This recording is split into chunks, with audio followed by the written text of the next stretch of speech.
This is your friendly neighborhood author, Jonathan, and you are listening to Season 4 of the Floor Rejects podcast, The Wells House Phenomenon.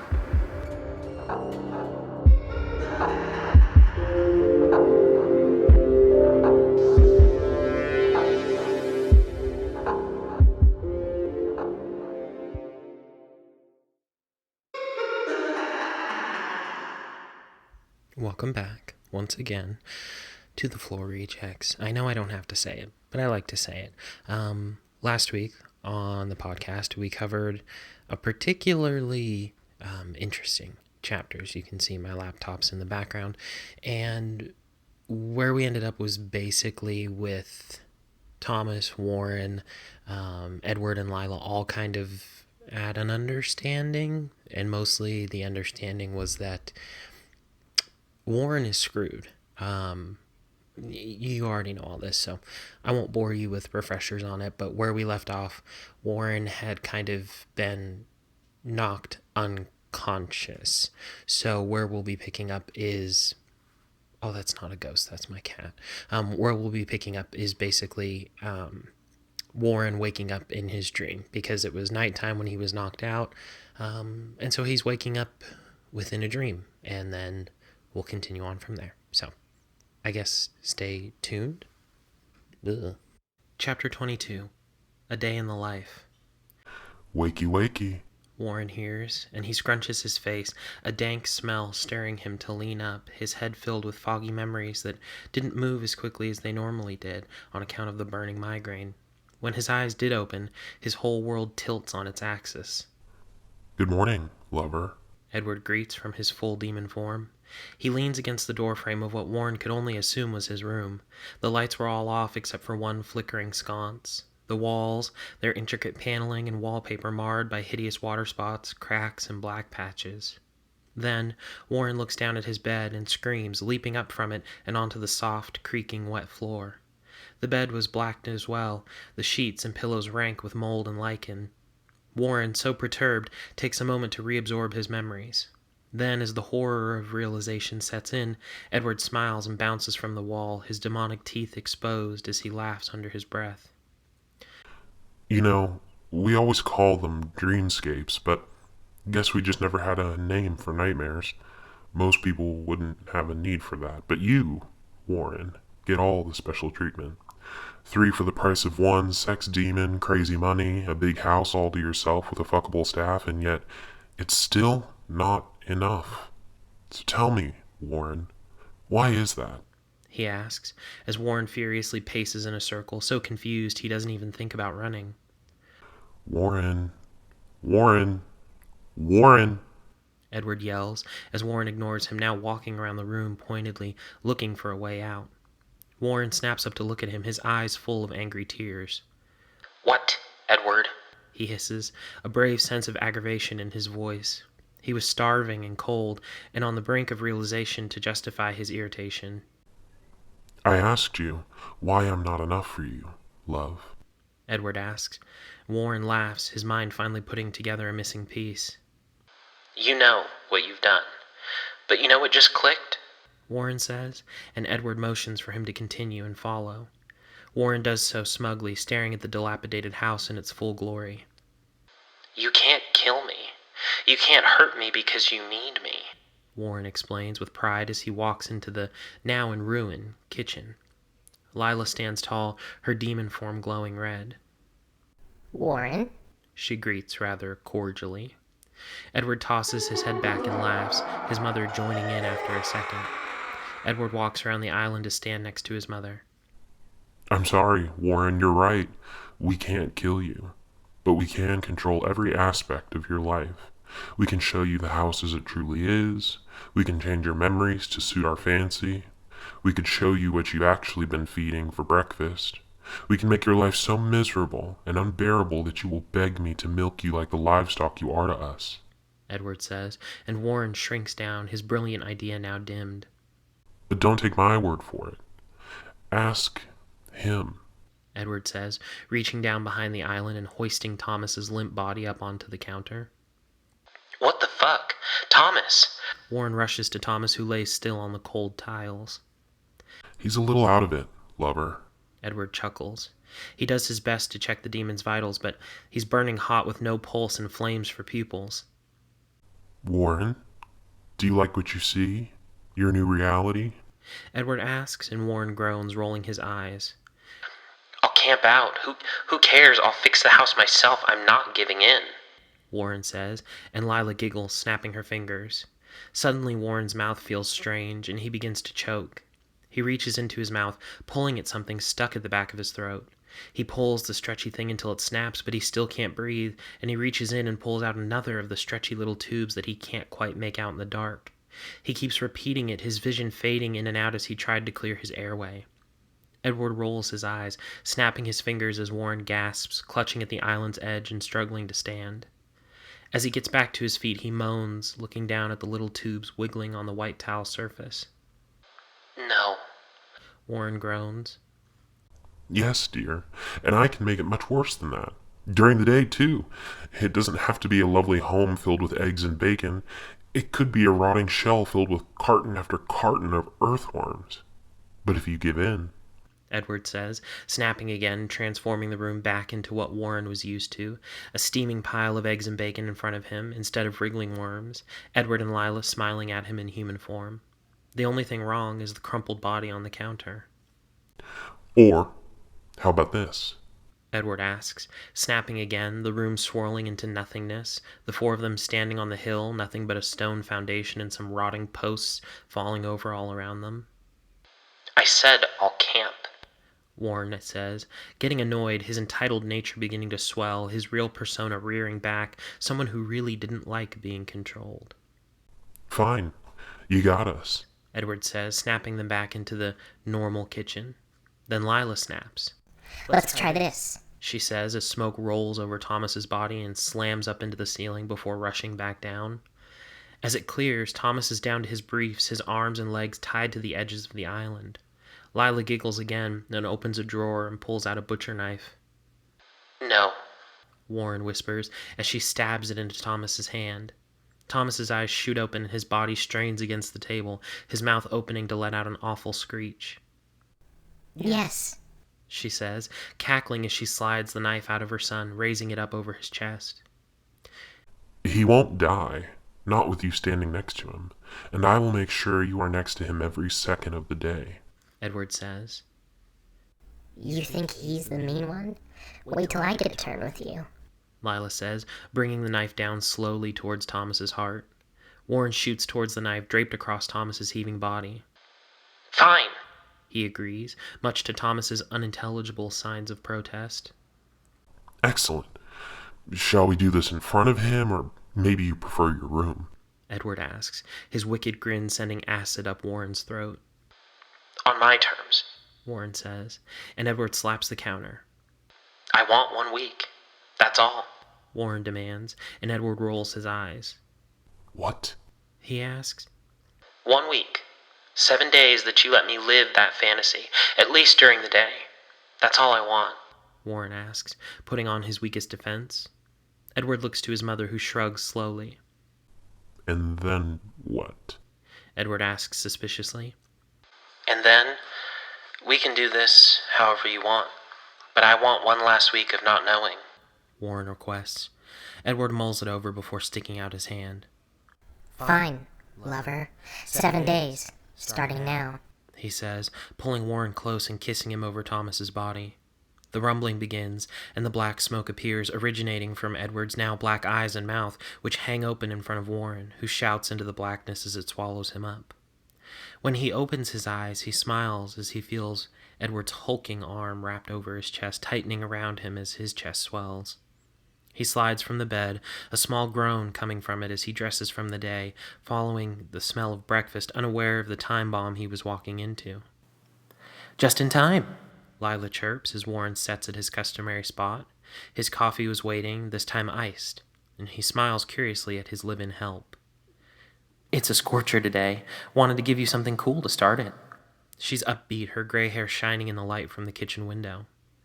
Thanks, Lila. Have you seen Thomas yet? Warren asks, and she whips around, a look of suspicion across her face. No.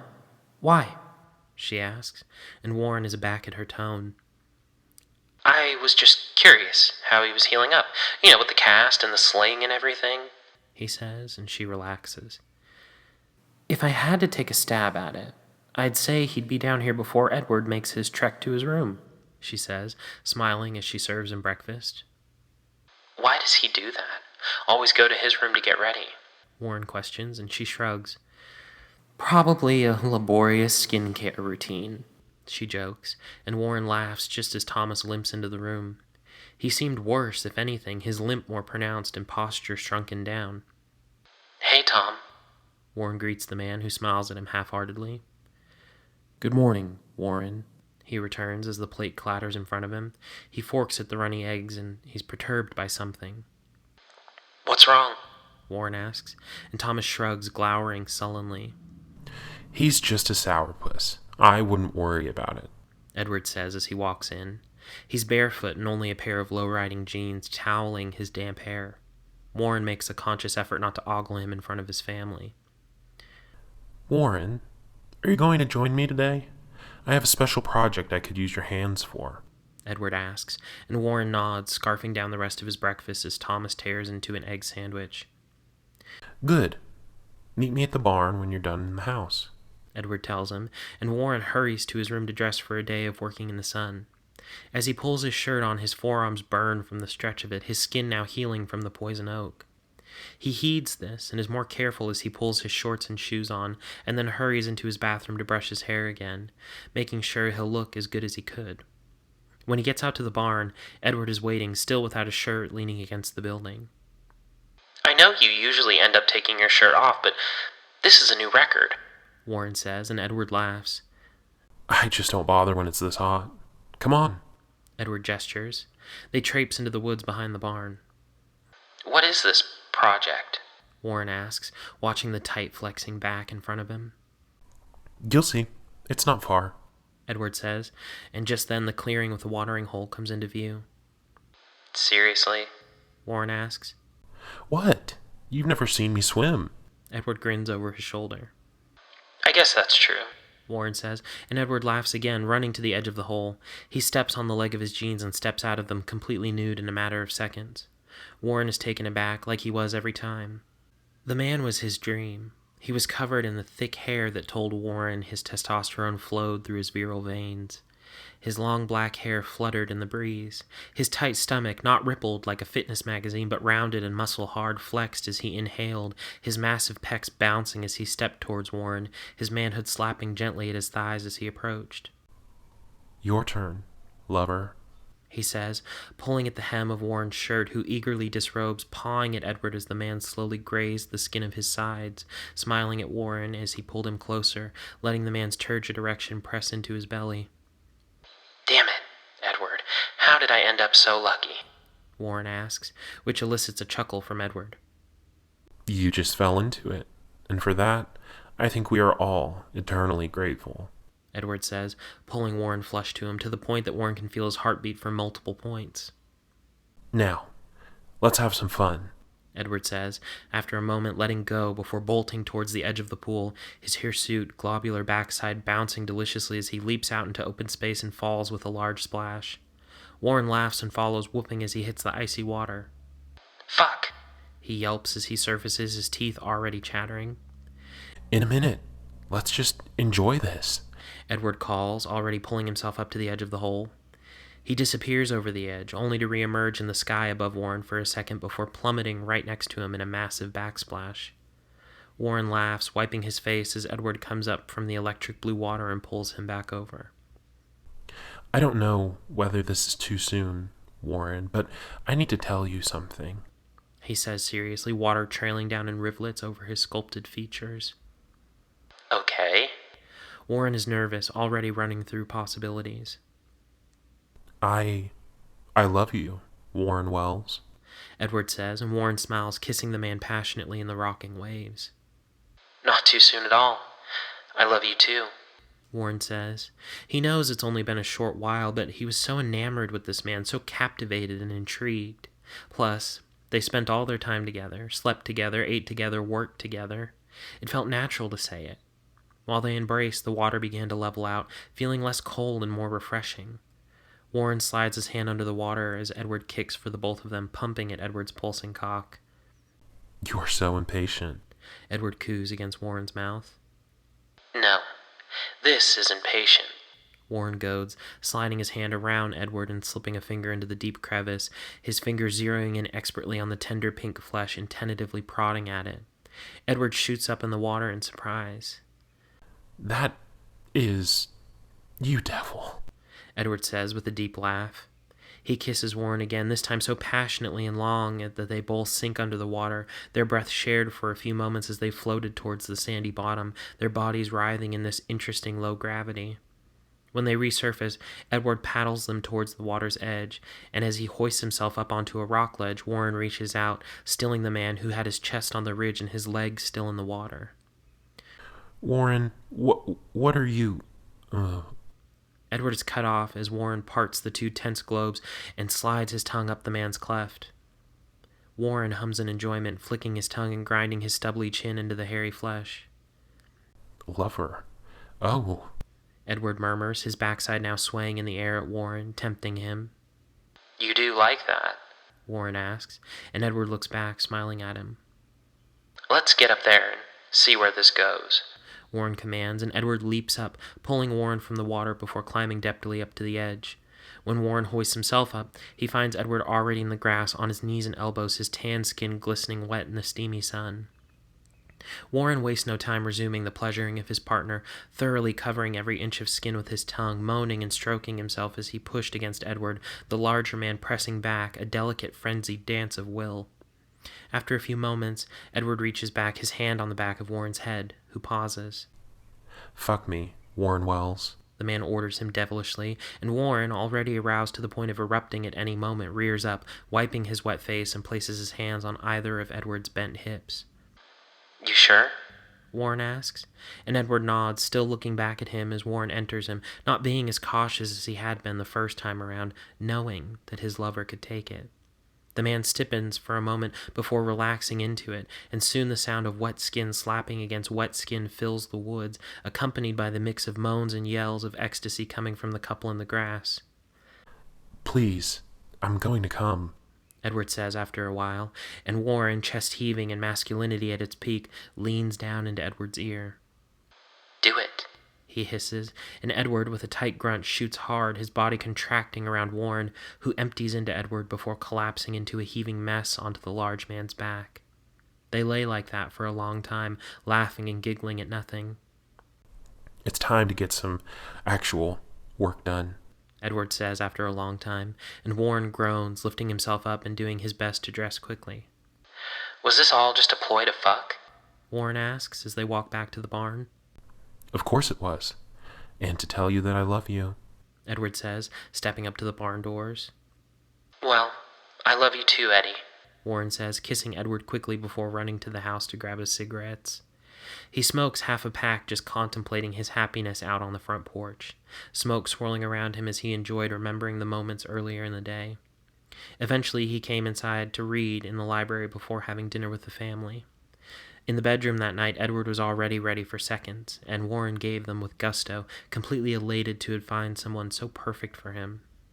When he fell asleep, chest still heaving, he expected a dreamless, lovely sleep, but when his eyes open in the dream, he's more keenly aware of what he was dealing with. He rolls over to find Edward leaning up on one arm. Want to go again, lover? Edward asks darkly, the world around them slowly shifting into the broken, decrepit thing that was reality. No, Edward, I won't be giving in just yet. Warren says, getting up and dressing quickly before dashing out the front door and around back to the barn, hoping Thomas would be waiting.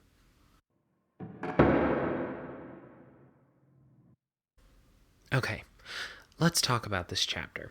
It's an interesting one. Warren strikes a little bit of a deal with the family. Let's just call them the family.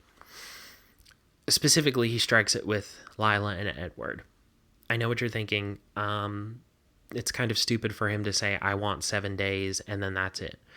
We don't know what he's planning. Well, I know what he's planning. You don't know what he's planning yet. He's got a plan, right? I mean, it only makes sense that he's got a plan. But it also serves an important function within the story that it does set up a timeline for when it's going to end, right? We're 22 chapters in, say each day is another chapter.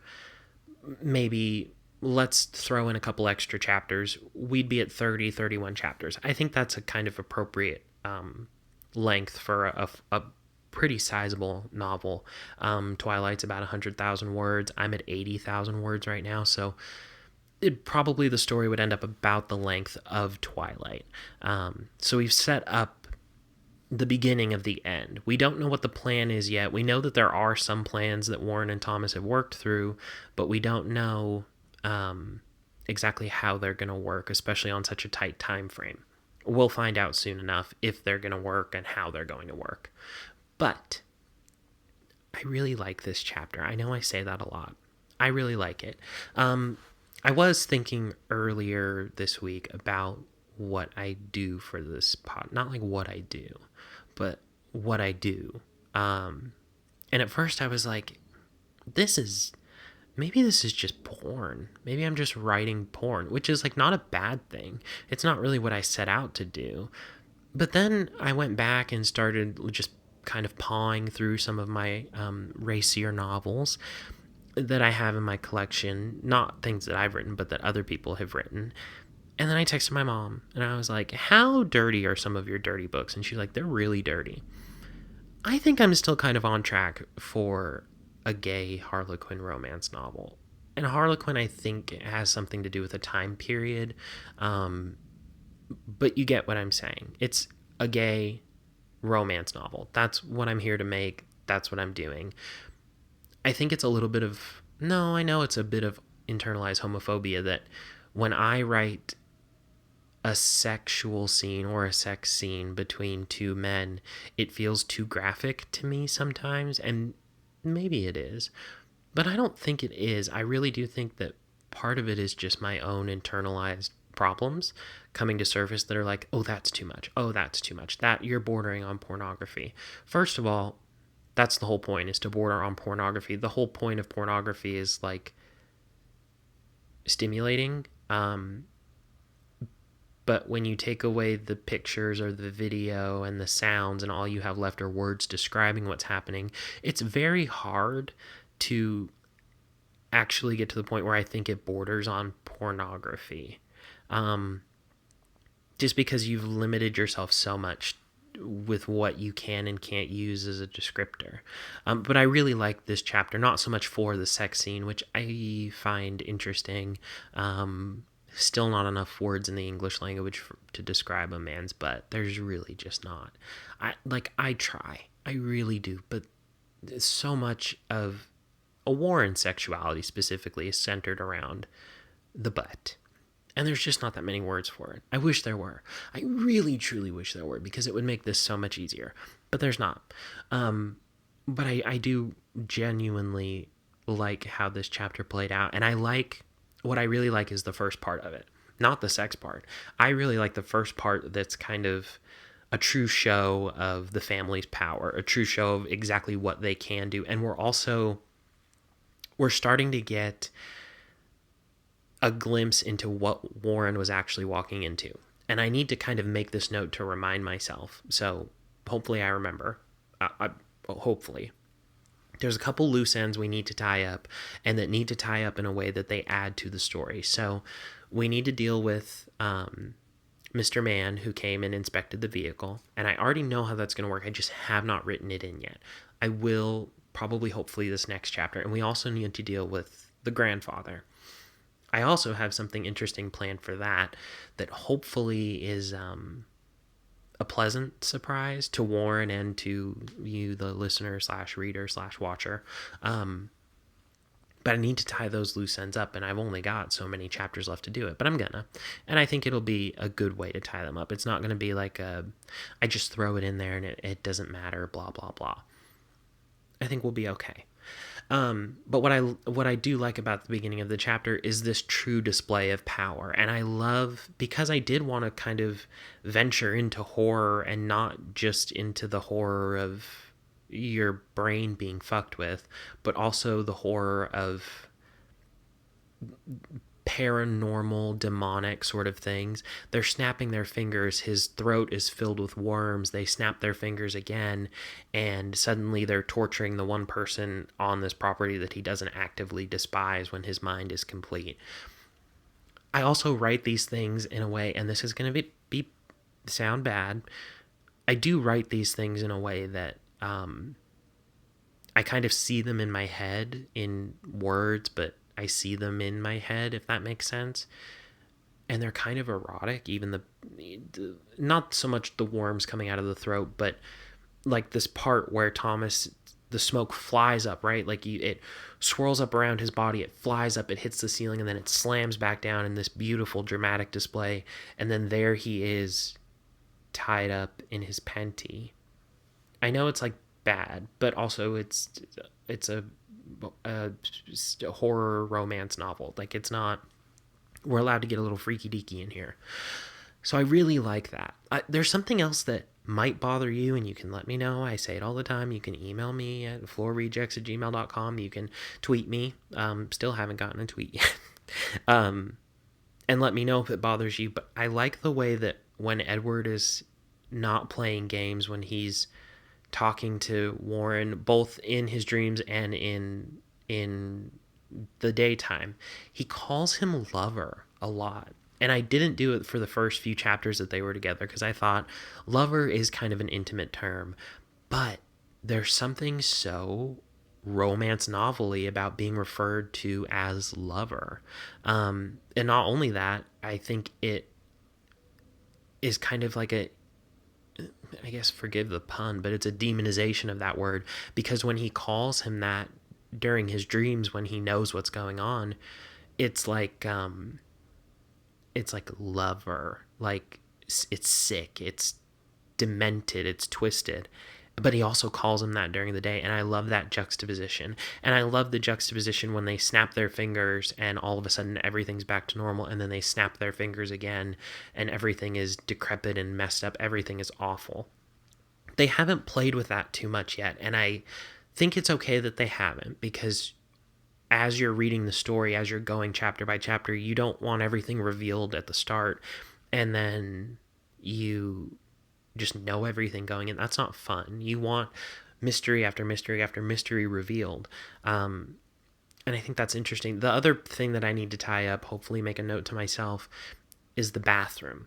I know it seems a little bit odd, but remember, the bathroom is the only room in this house that is completely renovated, that's kind of a little more modern and bright. And remember, it's filled with lights and mirrors. And we know that in mirrors, Thomas, Lila, and Edward, if they're not careful, they can slip up and what they actually look like will show up. That bathroom is filled with light and mirrors, so we kind of get why they're avoiding it, why Edward is constantly avoiding it and goes upstairs to get ready instead of just showering his dirty, sweaty, musky, beautiful body in the downstairs, right? And remember, Warren also brought that giant mirror back, so I need to tie all that together, make it make sense, and then also figure out a way to end the story.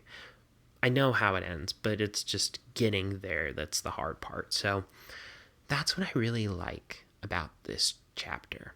I still am working on, and this may be something that doesn't bother someone who's reading it or listening to it, but the says thing, and there's only so many words for, say we're talking about Warren and Warren says, not yet, Warren says. There's only so many words that you can use instead of says. Like, there's only so many, and there's really only so many you can use in the context of this sort of story where it's not so technical. And so it does limit your resources, and I need to read more and just figure out how other people do it. But I think I'm making a solid effort, wouldn't you say? I hope you would say that. I think I'm doing my best. I think I'm doing okay. I am concerned that I'm going bald. I did look at a bunch of pictures of myself from when I was younger, and I've always had a terrible hairline, but it feels, you can't see it if you're listening, but it just feels like I'm going bald. Like, am I? I don't know. But sorry, I looked at myself in the camera. But that is something I need to work on, is the announcement of who's speaking. It is, like I've said, it's harder to do on a male romance, because saying he said, he said, he said, he said is a lot more confusing than he said, she said, he said, she said, he said, she said. Right? There's a clear difference. Or he said, they said, or she said, they said, or they said. Well, then it gets confusing if it's two people who use they them pronouns, and it's they said, them. Yeah, it just gets more confusing. So I do my best. I do my best to figure out what's going on. Can you hear my cat in the background? He's mad. He can hear me talking, but he can't get in. Gons. Oh, now he wants to stop, bastard. That's something I need to definitely work on, is the said thing. It really bothers me when I'm reading. It also bothers me how often I use their names to signify who's talking, because when you're reading, it might be a little clearer when it's line by line by line. You know, the way that a novel is formatted, when it's a line of dialogue, it's one full line, and then the next line is a different dialogue. So you can kind of keep track that way. And it's also easier if, say two people have very different, distinctive ways of speaking, but in this novel, they all just kind of adapt to how Warren talks and acts and feels and thinks, because they know how to. So it's a little bit difficult. I don't know. Maybe I'm too hard on myself. Maybe I'm not hard enough on myself. I really had a Twitter rant the other day. Not a rant, just I was really in my feelings. This is not related to the chapter. We're kind of done discussing the chapter. So if you're here and that's all you're here for, I'll see you next week, hopefully. Fingers crossed that I still have time next week. But I was really in my feelings this week about how I feel like I'm screaming into the void. Not that you all that are listening are the void, because you're not. Like, you're people, and you're listening, and I appreciate that very much. But sometimes it feels like you're trying to create something, and you think that a lot of people will like it, not because you think it's the best of its genre or type of thing, but that it's something that you don't find very often. Like, I think there's already a podcast called My Dad Wrote a Porno or something, that's like reading pornos that someone's dad wrote, which is cool. Love the concept. It's not dissimilar from this one, except for, well, I don't really know the form. I've never listened, but I assume it's not that different from this one, except this is not exclusively pornography. Maybe theirs isn't either. I don't know. Again, I have not listened. But as far as queer representation goes, I'm assuming, and I could be very incorrect, that there's not really that many original queer-centric audio narrative experiences on the internet. At least, not that I know of. There's so much queer media, and I love consuming it, and I could be wrong and I'm just missing it, or I haven't found it yet. But I haven't really seen it, And so I thought, when I was doing this, when I was setting it all up and working on it, I thought that people would, I don't know, that I'd find more people like me, you know what I mean? And I haven't, and that makes me kind of sad. And so I went on a Twitter rant about how I felt like I was just kind of screaming into the void. And something that I said really resonated with myself, which sounds weird, but you ever said something and then you didn't realize you felt that way until you said it out loud or you wrote it down? And that was that being creative and being good at being creative might be two different things. And I think I might fall into the first one more than the second one, where I feel like I'm very creative, but maybe I'm just not good at it. Does that make sense? I hope that makes sense. I don't know. It just feels like, you do it for yourself, which I'm doing this for myself and for anyone who wants to listen, and that's what's important. But sometimes it feels like maybe you are just kind of alone. Does that make sense? Not like, oh, sad alone. Well, a little bit sad alone.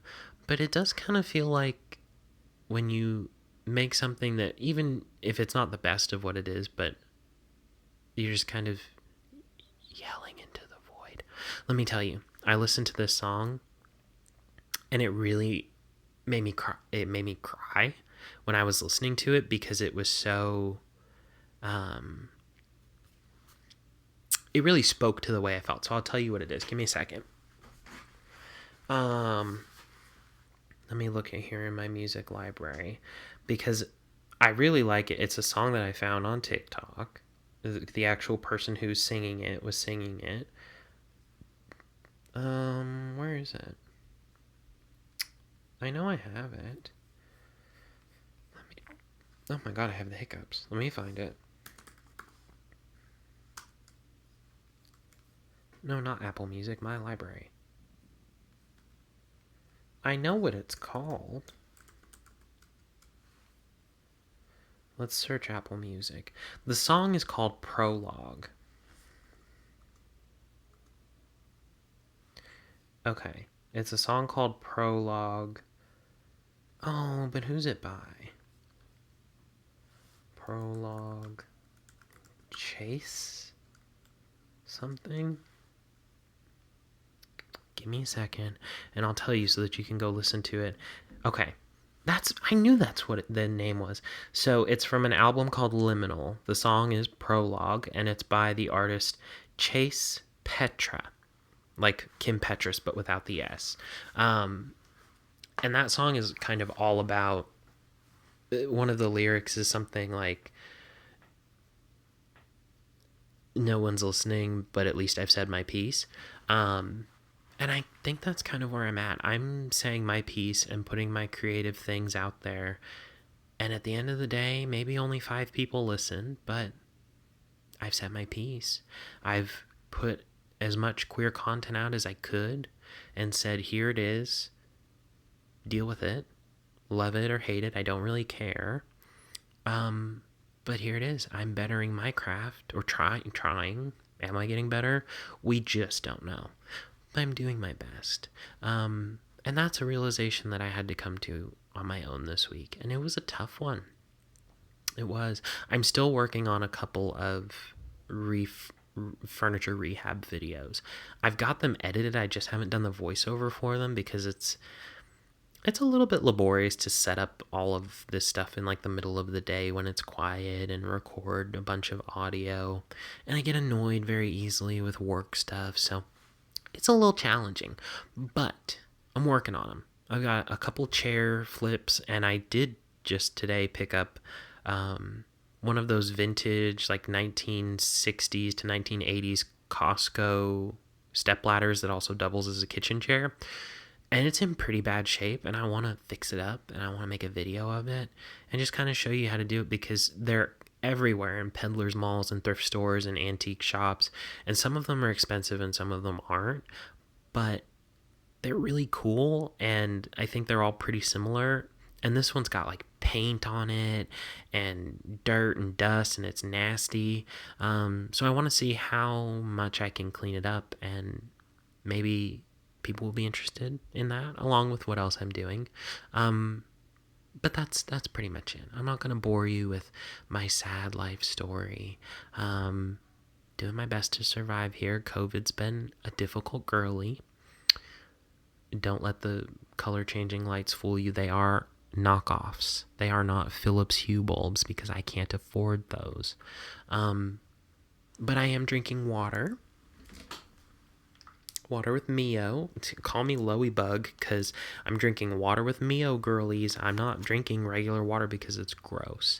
I'm going to stop talking now. I'm embarrassing myself. As always, I appreciate you listening, watching, giving me the time of day.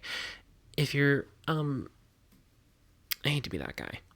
If you are, say, listening to this on your audio podcast of choice, if you don't mind leaving me a lovely review, would love that. You could always just stream all the episodes and really, I'm not putting ads on it or anything. So hopefully there's not you're not streaming it and then there's a bunch of ads before or after in the middle. There shouldn't be. Just stream it. Try and get me up there on the list. I just want to find more people like me and you. If you're listening, I want to establish a community where it's like a safe space for all sorts of queer people to come and express their sexuality through the written word, because I think that it's not a dying or a lost art, but it's a changing art with the digital age. When I was a kid, you had to read everything in a book, and now you can read it on your phone, which is great. Love that. But it does change things. So, if you could do that or share it. Oh, I'd love if you shared it with like a friend who is also queer, and we could all be like queer together, and we could like be gay and queer and stuff. And that would be fun. Or you could like watch it on YouTube. I want you to know, I record these in audio and video for season 4. And I have consistently every week posted a video version of this podcast. And I don't think anyone's watched it yet. So if you want a change of pace, you want to see what I look like, or you're just bored, you can find me on YouTube at The Floor Rejects. Every episode is posted there. It's basically the beginning segment and the end segment are me, and the middle segment I turn into a little box in the corner while I'm reading, and the text just scrolls up so you can read it if you just want to read it without me talking, or you can listen to it and not read it. Whatever you want to do. That might be a different way that you want to consume this, is read it without me talking, and that's fine. That's fine. I get it, my voice is grating, but that might be a new option for you. Regardless, I appreciate you listening, watching. I'll be back next week, but until then, stay spooky, stay sexy. Remember that we're like trying to basically dismantle everything that's bad about the world, slowly but surely, and doing things like listening to queer podcasts, having queer voices, using your queer voice, or uplifting the voices of queer people is an act of rebellion, and I love that very much, and I hope that you do too. So until next week, just picture me sitting here crying, because that's what I'll be doing, but looking really sexy while I do it, except for my hairline. Maybe I'll cover up my hair. Oh, now wait a damn minute.